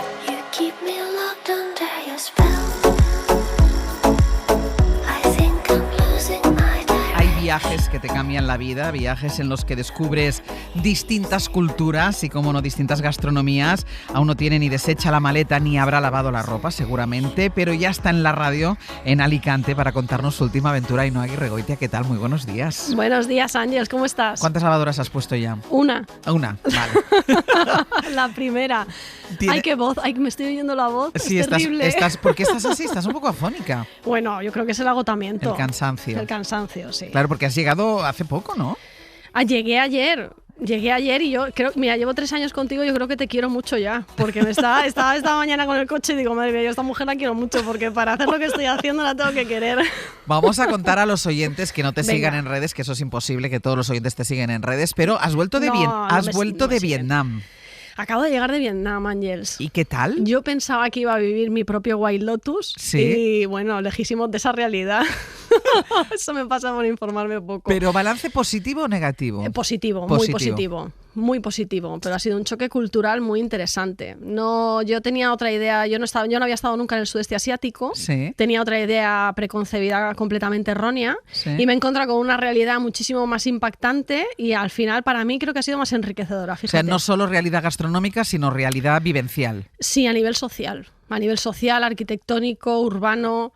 Me atrevería a decir hasta ecológico y sí. Gastronómico. Sí, ha sido un choque gastronómico probablemente, o sea, he encontrado muchas cosas que me han sorprendido otras que me han decepcionado también, sí. Pero sí que es verdad que como llevamos mucho tiempo en España con esa cantidad de influencias asiáticas en la cocina, a nivel gustativo y de sabor, bueno, hay cosas relativamente reconocibles. Porque hay una cosa que muchas veces nos pasa, que metemos en el mismo saco toda la comida asiática, ¿vale? Y decimos, sí. ¿Qué tiene la comida vietnamita? Si tuvieras que definirla en 3, 4 palabras, ¿qué dirías de la comida vietnamita? ¿En qué se distingue de otras comidas asiáticas? ¿Tú has estado siguiendo el viaje o no has podido? Más o menos. Más o menos. Sí. ¿Que has estado de feria? Sí, un poco. Estaba un poco ocupada. Está de feria. Está comiendo ensaladillas. Porque, pues mira. Claro, como te veía a ti comiendo esas cosas, digo, yo voy a compensar tomando buenas ensaladillas. Venga, va. Pues mira, me he encontrado con una cocina bastante limpia en cuanto a sabor. Sí. Cosas sorprendentes, ¿eh? Muy natural y muy sencilla. ¿Y muy especiada o no? No excesivamente especiada. O sea, muy distinta a lo mejor a lo que te puedas imaginar de la cocina china. Sí. Muchas menos salsas, especias mucho más fáciles de definir por su cantidad, porque hay menos. Sí. Y con una cocina sencilla. A ti te llegaban los platos a la mesa, generalmente casi sin sal, casi sin aliño y sin condimento. Entonces te llega, por ejemplo, imagínate una sopa con fideos, carne, algunas verduras que están semi-hervidas porque lo comen todo un poco crudo, Sí. y poco más. Y entonces tú lo que sí que tienes siempre en la mesa es a lo que yo llamo un centro de mesa. Sí. Y ese centro de mesa siempre tiene una salsa de vinagre de arroz con ajos, una salsa de chiles, un cuenco con un montón de hierbas frescas, donde te puedes encontrar cilantro, menta vietnamita, que es una menta más suave. Frescas, ¿eh? Frescas, sí. Hay que tener cuidado con esto, luego hablamos de eso. Una menta vietnamita, que es una menta mucho más estrechita, más fina y más delicada de sabor, un poquito picante. Sí. Encontramos shiso también, que es muy común en la comida japonesa, pero aquí también se da. Sí. Cebolleta, albahaca, eneldo. A mí me sorprendió encontrarme en un par de recetas de repente morder y notar el eneldo. Porque para mí es algo tan norteeuropeo. Tan nórdico, sí. Claro, tan nórdico que cuando llegué allí me lo encontré y dije, anda, esto no sabía yo. Entonces, claro, me hizo pensar por qué usan eneldo los norteeuropeos, de dónde viene ese eneldo, cómo ha llegado hasta ahí, ¿no? Porque siempre pienso que el origen está más en Asia que en Europa, de algunas cosas que tienen que ver con la alimentación. ¿Por qué hay que tener cuidado con las hierbas frescas? Pues porque están sin cocinar, Ángels. Yo, cuando he viajado a países donde las condiciones higiénicas son distintas a las nuestras, yo nunca he tenido cuidado. Y he arrasado con todo. Y claro, lo he pasado muy mal. O sea, yo he tenido viajes... ¿Y este también? No, este no. Ah, vale. Este no porque me lo propuse. Porque me contuve, porque tuve cuidado y fui muy, muy, muy precavida. Y eso me permitió poder disfrutar muchísimo más, claro, al contrario de lo que yo me podía imaginar. Claro, si cuando vas fuera lo primero que te dicen no tomes verduras crudas, no... Claro. Y bueno, y es un país donde las condiciones higiénicas, tú no puedes mirar los parámetros nuestros y aplicarlos allí. Porque entonces estás perdido, no vayas. Claro. No vayas, si pretendes llegar a Vietnam y comer como comemos aquí, con las mismas premisas, estás perdido, lo vas a pasar mal. Entonces tienes que ir con la mente abierta. Pero entonces, ¿cómo has hecho para comer estas hierbas y que no te diera nada? Muy poquita cantidad. Muy poca cantidad. Muy poca cantidad, probar un par de bocados con esas hierbas y el resto de bocados sin esas hierbas. Renunciar a eso. Vale. Pero esa soy yo, ¿eh? Luego la gente que haga lo que quiera y allá ellos. Y que lo viva como quiera. Y allá ellos. Sí, ¿Qué has comido? Dime qué has comido. Bueno, a ver, he comido como platos así más importantes. Yo iba buscando platos, referencias que fueran las más reconocidas, algunas menos, otras más. Mira, empezamos con el más... Una pregunta antes. Sí. ¿Ibas con lista de lo que sabías que se comía en Vietnam? Iba con lista de lo que sabía que tenía que comer en Vietnam y dónde me lo tenía que comer. Vale, eso lo es tenía importante. muy estudiado. Vale. Muy estudiado. Mira, no suelo decirlo, pero lo voy a decir ahora. Si la gente lo quiere saber, es que realmente está en el Instagram de Ainhoa Singular. Vale. Las últimas publicaciones, en esos sitios donde yo he comido, hay que tener las mismas precauciones, pero está bueno, está muy bueno. Y tú ibas con estas recomendaciones porque habías estudiado. Había estudiado y había hablado con quien tenía que hablar. Vale. Porque no, si es que eso es difícil. Es que eso es importante. Es muy muy difícil llegar allí y pretender comer bien sin más. Claro, en cualquier Luego hablamos sitio. de la comida callejera también. Vale, entonces cuéntame, porque todo esto porque te preguntaba qué habías comido. Sí, pues mira, el primer plato, el po o pho, ¿vale? Sí. Que es el más popular, probablemente el más internacional y el que más me ha decepcionado a mí, de todos. Pues esto es lo que se come habitualmente en restaurantes vietnamitas aquí en nuestro país, el po. Sí, pues a mí, francamente, me ha decepcionado. Creo que tienen otras cosas mucho más interesantes y no sé cómo no se han internacionalizado un poco más. Pero bueno, te cuento, es un cuenco muy grande, con fideos. El po se caracteriza porque tiene los fideos de arroz que son planos, no son redondos. Sí. Es un caldo muy potente de sabor, pero muy limpio de color, que eso llama mucho la atención. Se ve que es un caldo que hacen con huesos durante muchas horas, pero es bastante traslúcido.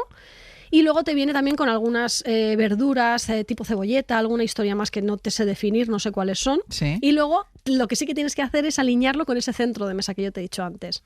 Tienes que echar un chorrito del vinagre de arroz con el ajo, un poco de picante, algunas hierbas frescas más, algunos copos de chile de tal. Entonces tú lo que vas haciendo con ese condimento es que un plato que viene muy neutro a la mesa, lo que tú consigues es ese equilibrio del sabor del que siempre hablamos tú y yo, de estar buscando salados, dulces, amargos, todo hasta llegar a ese umami, pues eso te lo compones tú.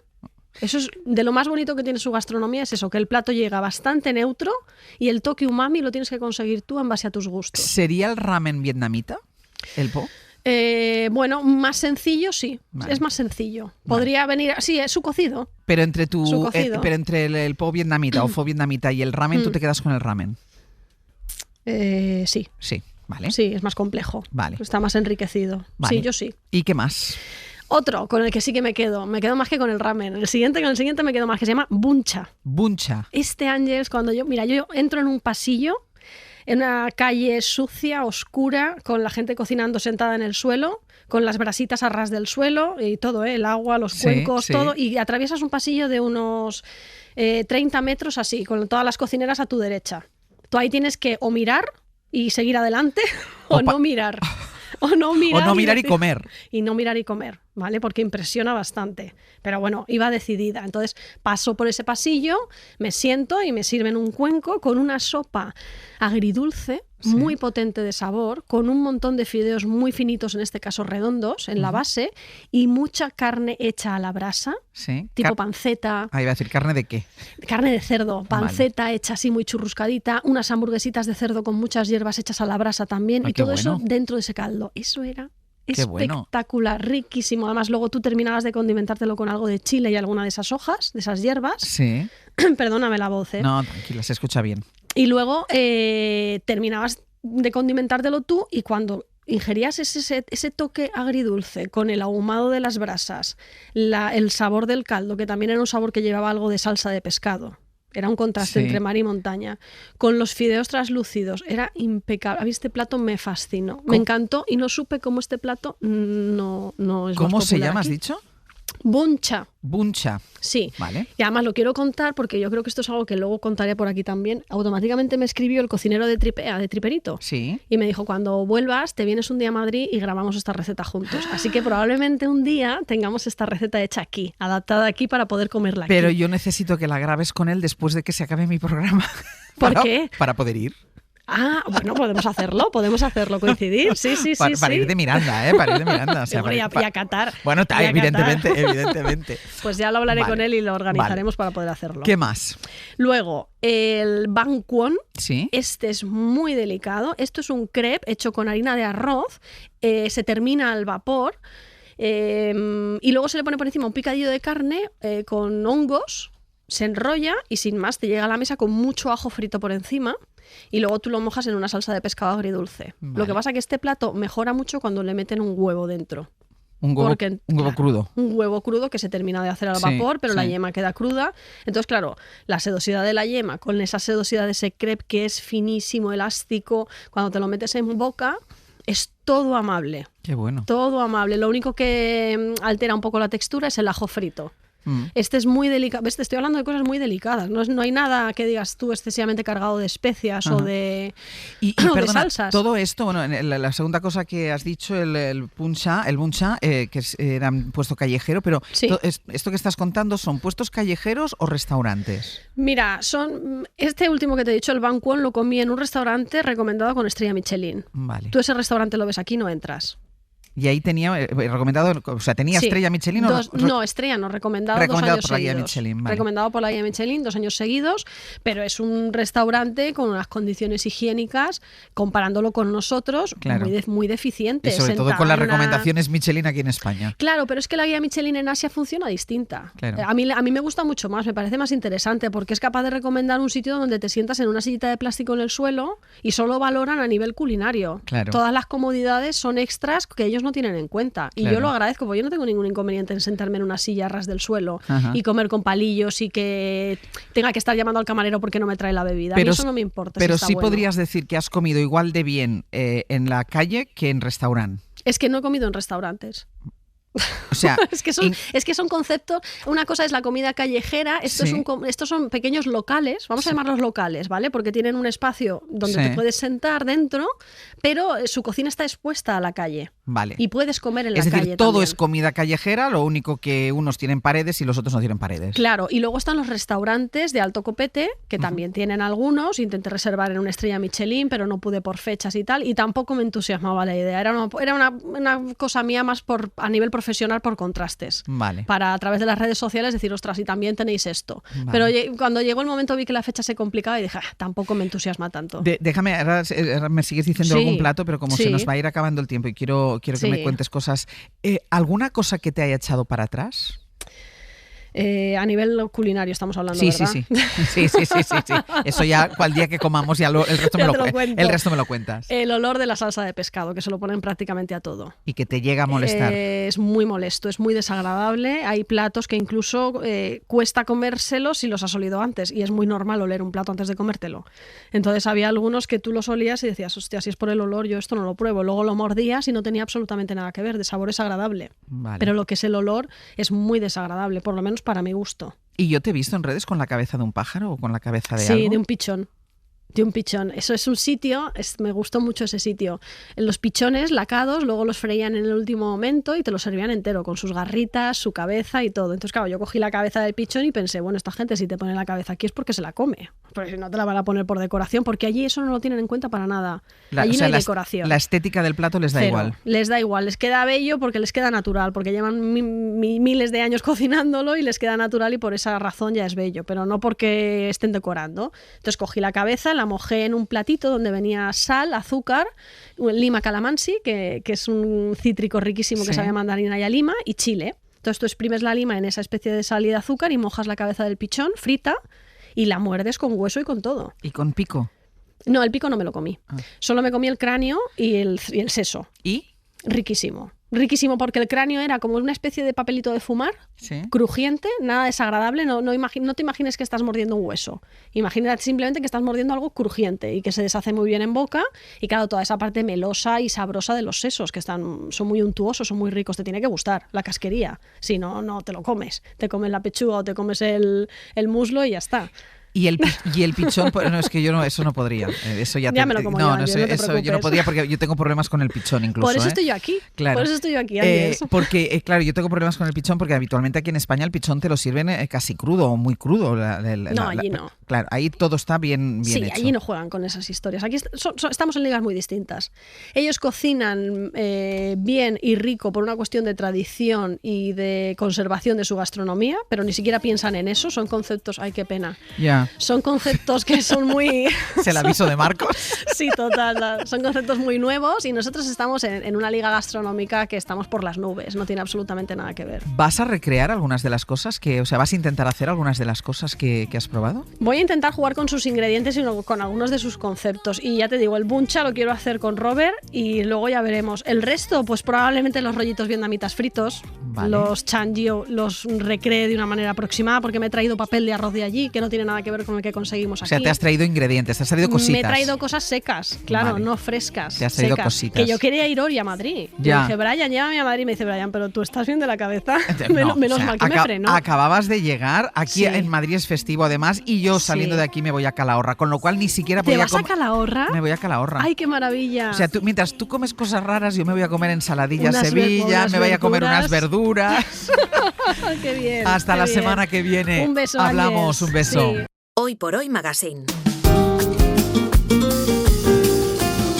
Ser podcast. ¿Qué tal, Casal? Hola, buenos días. ¿qué tal, Ángels? Francino, Buenos días. buenos días. Hola, buenos días, ¿qué Venga, tal? a ver, contadnos. Bueno, pues a ver qué pasa en Turquía, ¿no? De momento, plantón de Putin a Zelensky y la frase más repetida ahora mismo allí es que nadie sabe qué puede pasar hoy o qué puede pasar Sí, bueno, incluso entonces mañana. ha pospuesto ¿no? la reunión. El otro día fue Robert De Niro, pero quiero que escuchéis lo que pasó en Manchester en el inicio de la gira europea de Bruce Springsteen. Ha cargado muy duro contra Donald Trump, así arrancaba su concierto. In America, they are persecuting people for using their right to free speech and voicing their Dice dissent. Springsteen que en América, en Estados Unidos, hay gente que está siendo perseguida por sus ideas, que el país está en manos de una administración corrupta, con un gobierno que maltrata a los pobres, e insiste y remarca, son 5 minutos de speech, pero él dice, esto es lo que está pasando ahora mismo en mi país. The world's poorest children to sickness and death. This is happening Springsteen en el now. inicio de su gira europea. Hora 14. Hablaremos también de lo último sobre la investigación de la Dana, ese mensaje de alerta que, según el técnico que ha declarado hoy ante la jueza, estaba preparado al menos una primera versión, más de hora y media antes del envío que se realizó a las 8:11. Es curioso lo que ha pasado también, Ángels, en el pleno del Corts, mientras la oposición apretaba a Amazon por no reunirse con las víctimas, ¿no? Él, acorralado por el PSOE, pero sobre todo por Compromís, ha llegado a responderles en el caso de Joan Baldoví, del portavoz de Compromís, con el caso de Mónica Oltra, que ya es tener bajeza. Y por supuesto, os he escuchado a las 6 con Pepa Blanes. Sí. Genial. A las 2 vamos a tener ya la primera crítica. A las 6, no dejéis a la gente. Haberse levantado pronto. No, hombre, hay que madrugar. No, que Pepa nos ha contado hoy un poco las interioridades. Y entonces que si ella quería asistir, por ejemplo, a la premier de Misión Imposible, tiene que ir vestida de gala. Pero claro, ella tenía que ir vestida de gala, pero no puede, pero sin mochila. Entonces no podía ir vestida de gala sin la mochila porque necesita el Quantum todo el rato, con lo cual ha dicho que no al estreno y va a ir con el resto de periodistas. Estamos rodeados. El Festival de Cannes y las castas. Y las castas, bueno, pues exacto. A las 2 tendremos ya la primera crítica de la nueva entrega de Misión Imposible. Pues mira, estamos en el imperio de la tontuna. Totalmente. Absolutamente. Oye, de los dos grandes escenarios de vergüenza bélica del mundo, del que habéis hablado, Ucrania por la reunión. Hoy Nicolás Castellano estará en un centro de acogida de civiles. Tiene unas historias tremendas para que no nos olvidemos ese conflicto. En cuanto a Gaza, después de la última matanza, hoy vamos a hablar con un cardiólogo que nació en Gaza, no sabe ni el día que nació, porque no tenían ni constancia de eso, de la miseria en la que vivían. Su familia fue expulsada de Gaza. Hoy es un cardiólogo de prestigio en Barcelona y ha creado una fundación para prestar ayuda cardiológica, no sé de qué manera, en la Franja de Gaza. Y hablaremos con ella en la ventana. Guay. Y un personaje muy interesante, el jefe de estupefacientes de vigilancia aduanera. Hoy lo entrevistaremos, le trae Patricia Peiró, y una de las cosas que va a contarnos es la operación de hace unos meses donde descubrieron melones con droga, 1 tonelada de droga dentro. Va a contarnos la casuística de cómo se lo montan los narcos para que no les pillen. Cómo intentan entrarla, exacto. Sí, es terrible. Pues os escuchamos. Muy bien. Venga, hasta luego. Hasta luego. Una mañana no sabía qué hacer, cogí mis seques y me fui al Corte Inglés y compré un vídeo de marcas naturales. Me lo instalaron en la habitación y cuando estaba tumbado en el sofá eché de menos algo esencial. Es imposible. Venga, pues contadle a la audiencia de que habéis estado hablando esta mañana. Pues hemos estado hablando de decepciones de última hora, como podría ser, por ejemplo, esta sección, una decepción de última hora, o como podría ser esta la sección que... nunca decepción. Bueno, al final hacemos lo que podemos. Hay días flojos, hay días flojos. Incluso meses, ¿eh? Pero no se puede estar siempre brillante. Pero el EGM nos respalda en esta Pero estarlo hora. alguna vez también sería interesante. Y... hombre, aquí se han hecho grandes cosas. Hombre. Totalmente. Bueno, sí. Totalmente. Pepe ha hecho unos chistes. Desdíceteño. Bueno, y tú también, perdona. Eva, cariño, esperándola ayer esa. hablamos del nombre de tu perro, te lo recuerdo, Lo ¿eh? sé, no me lo recuerdes. Y otra decepción de última hora se la llevó también ayer algunos aficionados culés que ya estaban en canaletas cuando en el minuto 95 siempre el Madrid tiene más Sí. minutos que el resto, ¿no? Sí, Siempre tiene más minutos. Entonces de ahí hemos derivado a hablar pues un poco de eso, de grandes decepciones de última hora que hemos tenido en la vida o que tenemos habitualmente. Y yo, por ejemplo, para mí una gran decepción de última hora es cuando tú comes muy a gusto, pasas una comida que dices qué bien que viene comido y tal, y dices me voy a comer un par de mandarinas de postre.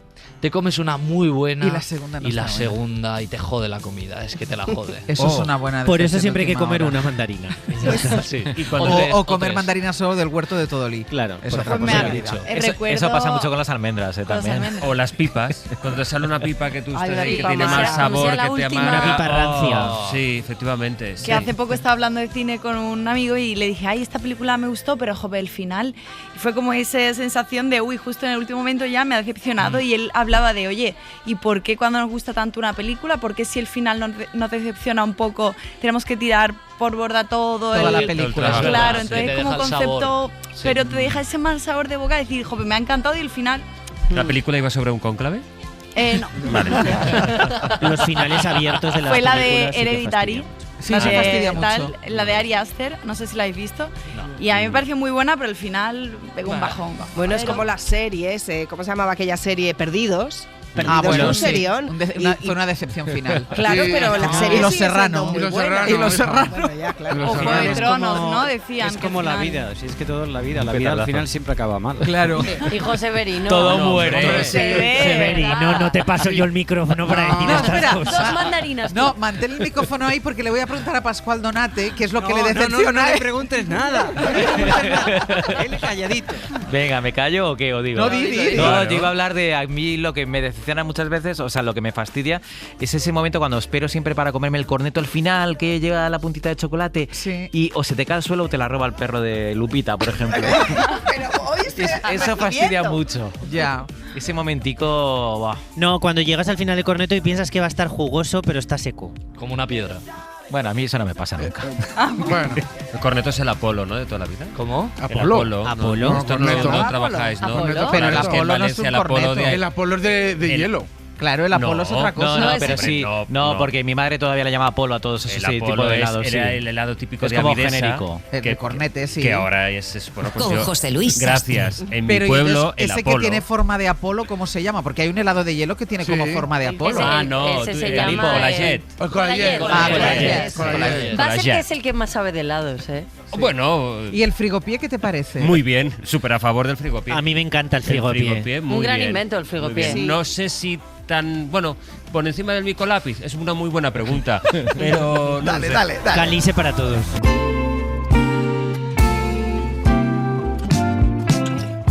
Te volviste a llevar mis llaves, amor, y aquí estoy de vuelta. Pues vamos a ir terminando. Ana Usle, el último compás. Venga, que hoy hemos conocido a 2.000 metros de altura a Andoni Canela, fotógrafo especializado en naturaleza.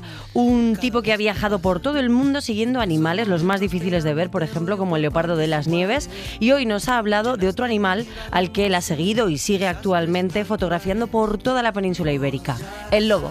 En esta parte del proyecto en el que estoy ahora, que es la parte documental, me ha acompañado Amaya, que es mi hija, que ahora cuando empezó a venir conmigo a ver lobos, pues tenía 10 años, ahora ya cumple 15 años y entonces ha tenido la oportunidad de ver pues muchos lobos, los hemos escuchado aullar, hemos dormido pues rodeado de lobos, no a 10 metros, pero bueno, los lobos no sabes por dónde pasan por la noche. Y entre las muchísimas, digamos, experiencias que hemos vivido y emociones, la del miedo a que te ataque un lobo no existe, porque los lobos ven a una persona y lo que hacen es pues salir huyendo, porque se extinguió de gran parte de la península, de toda Europa occidental, por culpa de la estricnina, el veneno, pues se logró pues matar a todos los lobos, ¿no? Pues eso de cuidado que va a venir el lobo, que ya no Nada. sirve, porque los lobos no hacen nada. Y ahora tú, tu propia expedición también con lobos. Bueno, Madre sí, mía. sí, lo que me espera. Mañana Calahorra. Mañana Calahorra. Mañana, hoy por hoy, desde Calahorra. Muy bien, tú. ¿Dónde vamos a estar mejor? A partir de las 6 tú. Yo estaré aquí a las 6 Y y yo a a las las 8, 8, pues ya tú. Vale. En la Pero me Fundación llamas Caja con- Rioja de Vale. Calahorra. Vale, muy bien, así me gusta. Pero Que sepas dónde vamos. Chivato. A las 5:30 me llamas. A las 5:30, como todos los días que hay bolo, Vale, te llamo, ¿vale? Adiós. Hasta mañana, pongan el despertador. Que siga siendo así de hermoso, que siga siendo así de hermoso. Te volviste a llevar mis llaves, amor, y aquí estoy de vuelta, encerrado en casa. Hoy por hoy. Àngels Barceló. Para no perderte ningún episodio, síguenos en la aplicación o la web de la SER, Podium Podcast o tu plataforma de audio favorita.